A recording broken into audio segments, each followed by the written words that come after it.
Hello, beautiful, magical one. Thank you for pressing play. Thank you for coming to co-create here with me, with Source, with you today.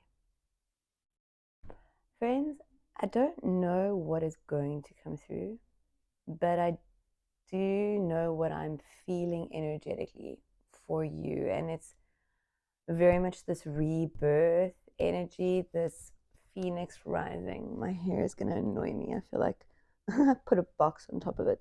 Okay. Messy as always. Okay, friends. So this energy, there's like pressure. I'm feeling an intense pressure. The only thing I can kind of compare it to is like that the pressure on your body before like when you've just about to finish running a race, like when you know you're almost there and you've just got to like do 10 more reps or 10 more laps or 10 more minutes, and you just got to breathe and go, right? And just follow, because there's no going back. Triple one. There is no going back for you. This message is here to remind you of this truth, because there is no going back for you. Like any attempts to stop what is unfolding, what is occurring, what is shifting. And I don't know how this is going to manifest in your reality. I have no idea. It's going to be different for all of you, but I'm hearing extreme. Like it's going to like kind of like if there was utter darkness in the sky and you were kind of sitting very, very still, like just in silence, there would be like big explosion, a firework in the sky, like calling your attention to it, like undeniable. And in the same way that it is like undeniable, right? You can't avoid it. You're going to see it, you're going to hear it, you're going to experience it. It's also what I'm feeling, seeing. It's like you know that it is you, right? There is this kind of like this trust, this trust. Sorry, what's coming through right now? And it's making me giggle because it's from one of my little one's books. It's actually written by a South African author. It's about a dog that goes on an adventure, and eventually she finds some flamingos that basically say, if you're going to wear a pink bow, if you have anything pink, you can be a flamingo. And Suki, the dog, puts on the pink bow and she flaps with the flamingos. And this is kind of what I'm feeling you are being called to like embody, like trust. Okay, cool. You want to be a flamingo? Go, go, go. And this is the message that came through yesterday. It's the same feeling. It's kind of like your highest timeline has you by both hands and feet. And then you kind of just have to cling a little bit at this time, in the trust, in the knowing, in the feeling. Right now, this time is all about resonance, friends, and quietening the mind space, dropping into the heart space, like shutting off the mind, shutting off the thoughts, feeling whatever feelings arise, if they do, but returning always to the truth of you. This is what's coming through. Like, entertain whatever you feel called to entertain, if you feel called to, but returning always to the truth of you, knowing that, like, if you're going to play in the thought paradigm, play in it consciously, play in it with your upgraded coding. So go, okay, cool, fine. There's a hamster, there's a wheel that my hamster wants to climb on, right? There's a train that my human is climbing on and it's going choo choo. Okay, fine. Let's see where it goes. Let's see what this is about. Let's see what it stirs up. But I do so knowing that it is taking me out of the now, taking me out of the present, taking me out of the the connection to heaven. Let's call it that, right? Because you are creating your heaven here now, and here now is where you are connected to everything. And because you if this message has found you, I know that you feel the magic in the now. This message wouldn't have found you otherwise. So like this conscious, like allowing yourself to consciously, like, give yourself a permission slip.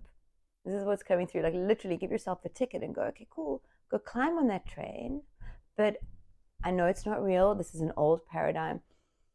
This only exists in my mind. right? This doesn't exist. It's taking me away from all that does exist. And then allow yourself to go, right? No shame, no blame, no guilt, no judgment. You've given yourself the ticket, you've given yourself the permission slip, and you're seeing where it takes you, where your human takes you. Observe it. It's an experiment. Just be curious. This is really what alchemy and everything really is about: curiosity and experimentation, right? With an experiment, there is no expectation, there's just curious exploration. And this is really what you're being called to embody at this time, this curious exploration. So with whatever this big thing is, and I feel that it is big for some of you, it's like it's a physical thing. For some of you, it's a big job thing. Like it's going to be something so undeniable, like climbing onto, like you're about to go White River rafting, right? But you've got 20 rapids, and now you're about to climb on the boat, right? You're about to climb on the boat, and you're maybe sussing out your crew, sussing out your guide, and unless you're like going solo. But you know, you're about to climb on, you're about to embark on what you know is going to be a beautiful, magical, fun, bumpy journey. But on that journey, you can see it from multiple perspectives, right? If you get thrown out of the raft and you get wet, oh, you could be like, oh my gosh, I got wet, it's a failure, didn't make it all the way down without falling out the boat. Or you can see it from the perspective of, oh wow, I got wet, that's fun, the water's great, now I'm going to climb back on the boat. Or like, oh, I definitely want to fall off again, or whatever. So many perspectives that you can see the same thing from. So yeah, you're climbing on a boat. I'm seeing the 3 of Wands in my mind's eye. Okay, so confirmation for you that things are about to get really, really fun. But it's not a test. It's like, it's all for you to remember how to play. Remember, it's like the power you have to play, the power that you have in your play. There's just like power and play, but it's not a power play. Although actually in many ways it is, right? It's the power play between your ego and the truth of you. So yeah, however power and play resonate for you, this is coming through very, very strongly. Okay, if any of this resonates with you, my name is Angela. I'm a channel for source consciousness. And if this calls to you, if this feels resonant for you, then I ask you if you are able to ground yourself in this beautiful magical now with your breath. Breathe as many times as you feel called to, just with each inhale, breathing into your capacity, into your heart space, by the source of you, your truth, your divinity, and just acknowledge you before surrendering on each now, on each exhale to the now. Okay. Closing your eyes if you are able, but just breathing fully into that heart space. And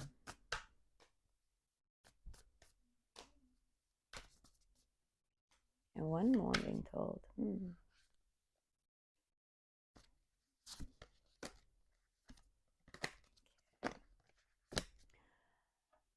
So bottom energy, top energy is the 3 of voices, the 3 of swords. Bottom energy is the queen of voices, the queen of swords, right?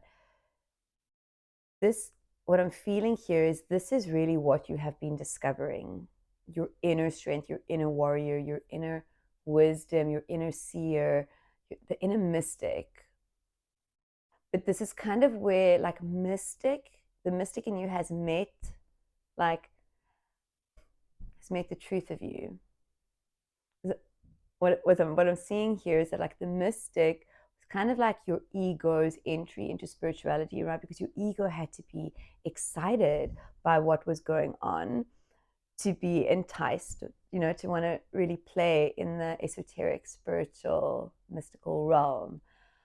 And one of the ways that many of us found our introduction into this world was through tarot, right? Through through learning how to use the tarot to predict the future, to know what was coming, to get guidance. Okay, but very much emphasis on the prediction, because this was my experience into tarot, right? Earlier videos of this on this channel right at the beginning still have some of that energy to the readings. This is coming through because you are beyond needing to know, and this is very much what's coming through, where it's like the inner mystic, the ego, right, is now settling for like being led by the truth of you, like 144. So this is like, I'm feeling it's just collectively there is this shift, and this is kind of why, what I'm hearing, why it's been so easy to catch yourself, why it's so easy to like toggle back into the observer spot, like why it's so easy to separate from the thoughts, to distance from the emotions, to kind of, it's like you're having a dual, okay, this is really beautiful, interesting, take it how it resonates, 9111. Okay, we often hear about the twin flame journey, right? It's not mine, but it's definitely something I've come across in my journey, and I'm sure that you have too. Also, there's a lot of stuff that like Hollywood picked up on it. So like the twin flame thing is like a big romanticized thing. It's known as like the dual incarnation, right? You're having a dual experience on Earth, right? There's two of you here. Right now, what I'm seeing is like this dual incarnation, right? It's like your ego, the mystic, and the truth of you, your soul, God, consciousness. And it's like your ego is finally like settled into this truth, settled into this new way of being in the world where it is not sitting in the driver's seat. And with that's what's happening here. This is what I'm feeling has been happening more and more and more and more and more. So this is the bottom energy, right? You and your power, light warrior codes, all activated. You trusting the unknown by simply knowing that everything is perfect, including you, always. And then this is the top energy. They're wanting me to emphasize these differences because this is kind of, I feel, what is coming in, right? More uncomfortability, more pain, more difficulty from a perspective, right? Seen from a perspective, because that's not really what it is. It's divine compensation. And this is all assisting you in shifting to that perspective. Okay, 114. Let's see what else is at the bottom here. This card, as it came out onto the table, slipped. I feel like there is something that is slipping in to place. We have the Ace of Voices, the Ace of Swords, the Knight of Voices, Knight of Swords, Six of Emotions. Okay, what else? Muse of Materials, and the Eight of Voices. So Eight of Swords, and sorry for juggling the camera there, but this, I'm going to pull some alchemy there, okay, because there's a lot coming through there. Yeah, let me just come back to you here. So a lot is coming in for you at this time, and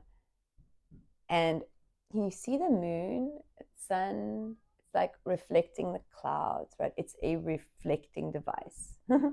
This reflecting device, and it's coming through in these words. I think yesterday it was like a bouncing device. I don't know. But this is very much coming through here as well, where like you've stepped into the role as the conscious creator and alchemist that you are. Like you have stepped beyond the stories, right? Oh, it's hard to put into words what's coming through here, but it's like you're the being, you now know you're the being reflecting your focus. Like there is such ownership that I'm feeling here. And that's why, okay, that's why with this Eight of Swords, this Eight of Voices, like when it hit the camera, I actually felt that like it's like you're being jostled, right? Like you're jostling yourself in your reality. Like you are shaking yourself, trying to shake yourself awake. Okay, I like this imagery. Thank you, Source. We've I'm sure you've heard like the whole you're waking up from the dream within the dream within the dream. Okay, well, you have woken up from the illusion to like the dream. It's what feels like a dream state in many ways because it's so other, it's so different that it almost feels like a dream. And the ego kind of uses this to pull you back into the illusion. So I feel like that's what's happening at this time is there's a bit of like you're awake, you're aware, something occurs, and the ego uses this as a way to pull you back. This is linked to the Three of Voices here. This pain, right? I feel a deep connection between these two. Like it's this loop is coming around again. Then this does feel like a loop. And it's beautiful and perfect. The wonderful, magical thing about loops is that you learn so many things. And well, when you're on a loop, you're never gonna, not that you can ever miss anything, because it always circles back, right? It's just gonna loop back. You're just gonna take however long you take to fully release what needs to be released, right? Whether it's a thought pattern, a belief, an anchor that's coming through, like an anchor in the 3D. So maybe a person, a place, a thing, like something attached to. Okay. Nine of Voices, Ace of Inspiration, Muse of Voices, and the World. However the cards landed like that, we have the World at the bottom, this oneness perspective. Okay, friends, so beautiful. There is, yeah, basically whatever this big thing that is happening, that is coming in, you may have already begun experiencing stuff, or you may be seeing this thing, whatever it is. I don't know. I feel like it is not completely unknown to you, to many of you. For some of you, it's like you're busy watching it sort of unfold, like a car driving close to you, like in slow motion. Like you know that something's coming. You're not quite sure what. There's some unknowns, but it's stirring up some emotions. It's stirring up some feelings. It's stirring up some old ways of being, some old habitual ways of approaching things of this nature. Okay, that's what's coming through here. And this is really where you get to put those old ways of being to sleep. We have the Ace of Inspiration, the Ace of Wands, the Nine of Voices, the Nine of Swords. Okay, it's like as soon as you alchemize this fear or the fears or whatever is coming up, it makes so much space for stuff to come in. Like there is such a direct correlation between what your, of course there is, but like between what your external reality is reflecting to you at this time. Like it's a book. It's a story that you wrote for yourself. Like imagine you're reading a book. What's your favorite book? Not obviously one with a plot and like a hero's journey type book. So imagine you're reading your book, the story of your life. But what had happened was you just became too close to the main character that you were merely reading about, and you were merely meant to like feel what they felt and experience what they felt, but you weren't really supposed to get too involved or too frightened. Like you were just kind of supposed to be there to experience, like to observe them having fearful moments, to like know why and understand why, but like not to attach to those energies, those emotions, those stories. to just like to really know that everything's cool in the end. And you're being called really to step into this like narrator mode, like narrate to yourself if you need to create that distance between you, the observer consciousness, and your human.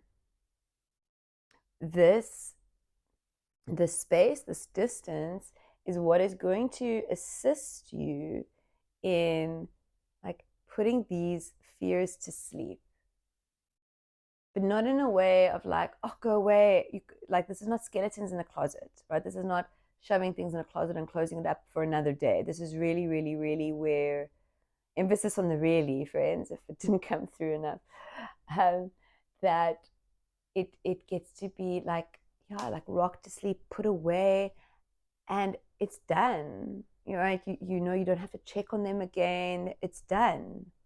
So there is a finality that is coming through here. Okay. Feeling cool to actually just pull an archetype card on this eight of voices, this eight of swords, because I feel more shuffling. What's coming through suddenly is that it's very much just an old way of being, like old patterning.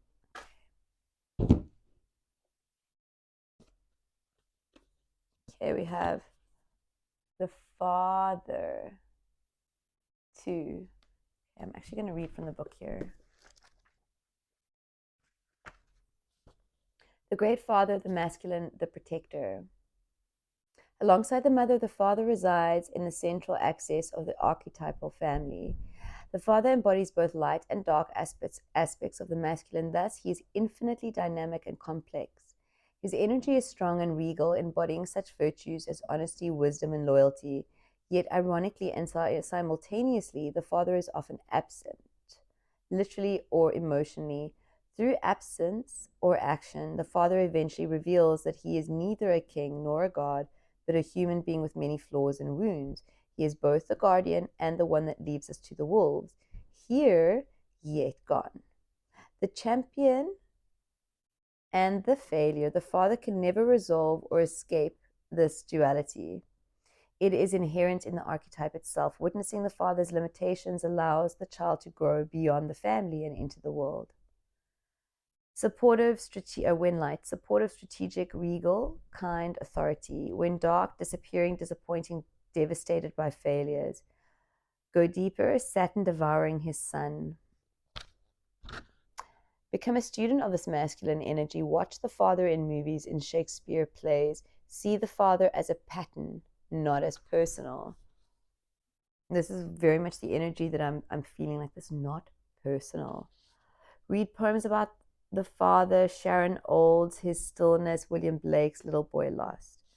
Okay. Is there anything else that wants to come through here? Yes, there is. The Warrior, 10. Okay, for me, what's coming through here is that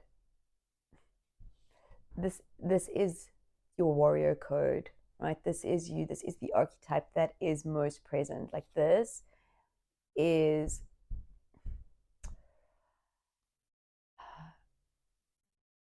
this distance, this observer, this sort of observing the observer, like witnessing the experience, reading the story without getting attached, without getting involved, without like immersing yourself in the story. This is the perspective. This is where it's kind of where you're going, right? It's you've been feeling this more and more, this distance, and perhaps that has shaken some of you up a little bit. I'm also really being called to the third eye here. Like, you're really open at this time. Anything else? Okay, let me just pull here, because I'm being called the moon at the bottom here. Yeah, all that is being revealed to you at this time is really for you to reach this perspective, and it's really the perspective of no perspective. It's the perspective of holding many perspectives all at once and not being emotionally attached to any of them. So this universal perspective, this is what you are guiding you to you at this time. This is what you are guiding yourself to at this time, to this universal perspective, this where you see the beauty and magic in every you, right? In everything, because everything is you. So this universal perspective, this perspective of love, this perspective from the heart space. And I'm hearing again, like, your heaven on earth is just a hop, skip, and a jump into your heart space away. And this is really what it is, friends. It's about choosing to see things from here, not from here, not from here. So I'm being called to stop there, and I'm being called to end with this. Things may feel a bit tasty, as if you are being tasted. Things may feel shaky. I'm also hearing like just like earthquakey, right? Like I'm seeing tectonic plates, like things moving, things really, really ramping up. So this is the feeling of what the energetic read of whatever you're experiencing or will be experiencing whenever this message finds you. This is you birthing you, right? This is like the rebirth. This is like the final push. This is really where like you're setting yourself on fire. Okay, although in many ways, like you've already set yourself on fire and this is everything burning away. Okay. A beautiful, magical now. Thank you for co-creating this message with me. Oh, and I am being called to just say, or let it be known that there may be a few days coming up where there won't be a video every day. We'll see how my reality unfolds. Okay, have a beautiful, magical now. Blessings and bye-bye.